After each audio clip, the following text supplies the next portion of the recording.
You are listening to the audio production of Cur Deus Homo, Why God Became Man, by Anselm of Canterbury, published by One Audiobooks and read by Wayne Evans.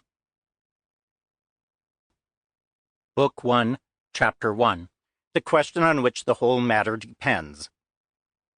I've been oftentimes and very earnestly requested by many, both by word of mouth and by letter, to commit to writing, so that they may be remembered, the reasons for certain points of our faith which I am in the habit of giving to those who inquire of me. For they say they are pleased with them, and they think they are satisfied by them. And they request this of me, not that they may by reasoning attain to faith, but that they may derive pleasure by understanding and meditating on those things they do already believe, and also may be, as far as possible, ready always to satisfy anyone who asks a reason of the hope that is in us.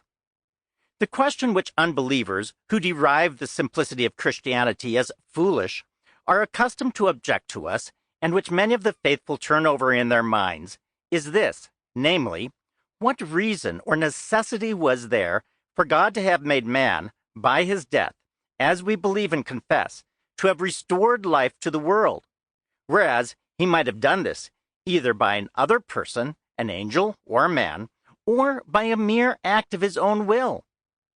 Of this question, not only learned, but even many unlearned men seek and wish to find the solution.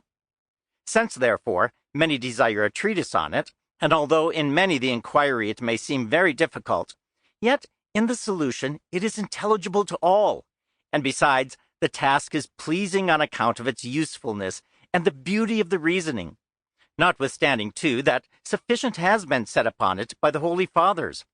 Yet still I will take pains to make clear to inquirers what God has deigned to unfold to me on the subject.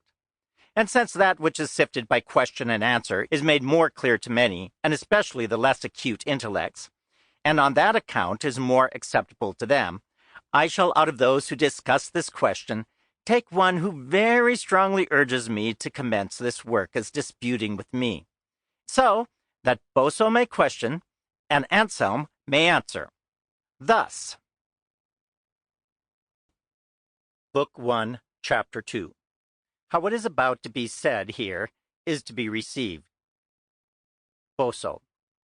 As due order requires that we should believe the deep things of the Christian faith before we presume to discuss them by our reason, so it appears to me a neglect of duty if, after we are established in the faith, we do not take pains to understand what we believe. Wherefore, since, by the grace of God preventing me, I think I hold so firmly the faith of our redemption, that even were I unable to comprehend by any reasoning what I believe, still nothing would be able to tear me from its firm basis. For this reason, I beg of you to explain to me what, as you know, many inquire of me, namely, what necessity or reason was there that God, since he is omnipotent, should have taken upon him the lowliness and infirmity of human nature in order to its restoration. Anselm.